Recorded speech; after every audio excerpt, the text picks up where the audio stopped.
Absimilai malaktiga don kibaru kenega bi kibaram mambulu ga dakuluga odi ga fo minisma ni ale weni ga kelke bulu anga jamana kono do farala ulu koni ga baro wakati ka nulu koni minato malila fo sangile koni bonyo aywa kibaram munun sera ma uli ayre naga fo ko jumado jengalo kile mwa ani woro kono la weni ni ale jiya sereke nani jekuluba ulu koni ga nyogonye do senfe uya daga fo mi minisma ni obe malila kamini mali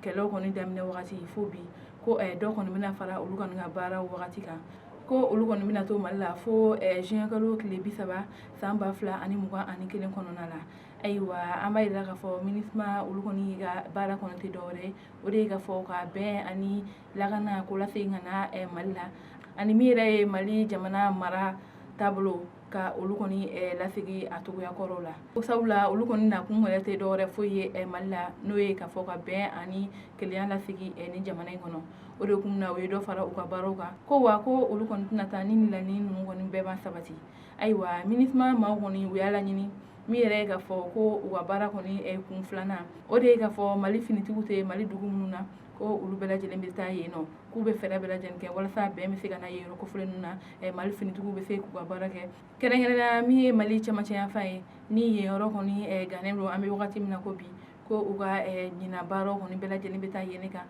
walasa bɛn ani kelenya bɛ se ka na mali la ayiwa ni ɲɔgɔnyeba in okumu kɔnɔna la u y'a laɲini mali ɲɛmɔgɔw fɛ u ka fɛɛrɛ bɛɛ kɛ min ye mali cɛmancɛ yanfan ye ni kɛlɛbolo minnu bɛ yen nɔ ni olu kɔni tɛ finitigiw ye ko u ka marifa minɛ olu la walasa bɛn bɛ se ka na yen yɔrɔ kofɔlen ninnu na cogo min na dugulamɔgɔdenw bɛ se ka kɛ ɲɔgɔn fɛ cogo min wa fana u y'a ɲini k'a fɔ fana ko min yɛrɛ ye finitigi wɛrɛ minnu b'a an ka jamana kɔnɔ i n'a fɔ G5 Sahel finitigiw ani Faransi finitigiw k'olu bɛɛ lajɛlen bɛ fara minisma kan walasa baara ninnu bɛɛ se ka kɛ cogo min ani mali yɛrɛ finitigiw walasa u bɛ se ka majugu ninnu bɛ an ka jamana kɔnɔ olu kɛlɛ bɛn bɛ se ka na mali la cogo min ayiwa o tɛmɛnen ka bɔ kibaruya wɛrɛ min b'an bolo ka da kulo kan o de ka fɔ Mustafa Jalo ni ale yɛrɛ ye donso dɔ ye ko ale minɛra kati finitigiw fɛ ayiwa kibaruya mun sera ma olu y'a yira ka fɔ ko kunu jenkalo tile 29 la ko Mustafa Jalo ko ale kɔni minɛna kati finitigiw bolo ayiwa an b'a yira ka fɔ ni mako fɔlen ka minɛli kun tɛ dɔwɛrɛ ko de ye ka fɔ a ye waleya dɔ ta ka ɲɛsin bagan dɔw ma ni o bagan in ni k'o faga fagatogo jugu la fagatogo min yamaruyalen tɛ an ka jamana kɔnɔ ayiwa hakilila jiginna an b'a yira ka fɔ ko juma tɛmɛnen bɔlɔlɔw sanfɛ ni an b'a fɔ o ma réseaux sociaux ko video dɔw kɔni kun bɛ ka cari video min na n'a yira ka fɔ Mustafa Jalo a bɛ ka waleya dɔ ta ka ɲɛsin bagan dɔ ma bagan in tɔgɔya ye n'o ye misi ye ka a faga fagatogo jugu kɔni na ka sababu kɛ ko o y'ale ka baara kɛ ko o waleya in ne senfɛ ko nin makofɔlen in kɔni minɛla ayiwa an b'a yira ka fɔ ko an ka mali sariyaso la nin waleya in kɔnnen don sariyatigiw kɔni bolo ko an bɛ yɔrɔ min na bi ni makofɔlen ni ale ye Mustafa Jalo ye ale kɔni bɛ kiribolo la ko ani kiri min ka kan ko o bɛ d'a kan ayiwa o tɛmɛnen ka bɔ yen kibaruya wɛrɛ min b'an bolo ka da kulo kan o de ka fɔ Gawo ko sojɔla dɔw kɔni bɛ yen nɔ olu kɔni tununna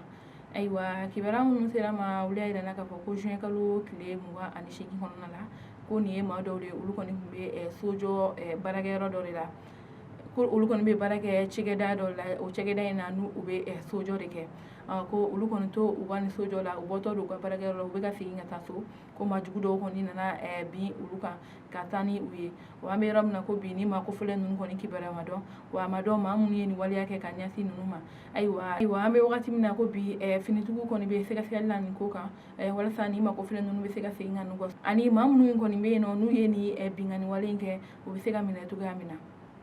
ayiwa kibaruya kuncɛla kibaruya wɛrɛ min b'an bolo ka da kulo kan o de ka fɔ coronavirus banakisɛ hukumu kɔnɔna la minisiriso min sigilen bɛ kɛnɛya kunna olu kɔni ye sɛbɛn bɔ kunun tɛnɛndon juin kalo tile 29 la sɛbɛn min kɔnɔ u y'a yira k'a fɔ maa minnu bɛ yen nɔ n'olu garijɛgɛra coronavirus banakisɛ la kunun tɛnɛndon ko o bɛ taa maa 26 kɔni na maa minnu kɔni bɛ yen nɔ ni olu kɔni nɔgɔyara ko o bɛ taa maa 15 kɔni na ani maa kelen bɛ yen nɔ ale kɔni fatura ayiwa an bɛ don min na ko bi ni de coronavirus banakisɛ kibaruya ye wa maa minnu kɔni bɛ an ka jamana kɔnɔ bi bi in na n'olu garijɛgɛra coronavirus banakisɛ la ko o mɔgɔ ninnu kɔni bɛ taa maa 2,000 ani 173 kɔnɔna maa minnu kɔni bɛ yen nɔ n'olu tanyala coronavirus banakisɛ hukumu na o ye maa 115 kɔni ye maa minnu kɔni bɛ yen nɔ n'u olu kɔni nɔgɔyara ko o kɔni bɛ taa maa 1440. Ayiwa ni ne ye coronavirus banakisɛ kunnafoniw ye hali bi ala k'an kisi k'an tanga ka bɔ ni bana in tɔɔrɔ ma ala ka bana in ta ka bɔ an bɛɛ la. Ayiwa an balimaw ni ne kun ye don kibaruyaw ye bi ka da aw tulo kan aw ni ce aw ka kulomajɔ la.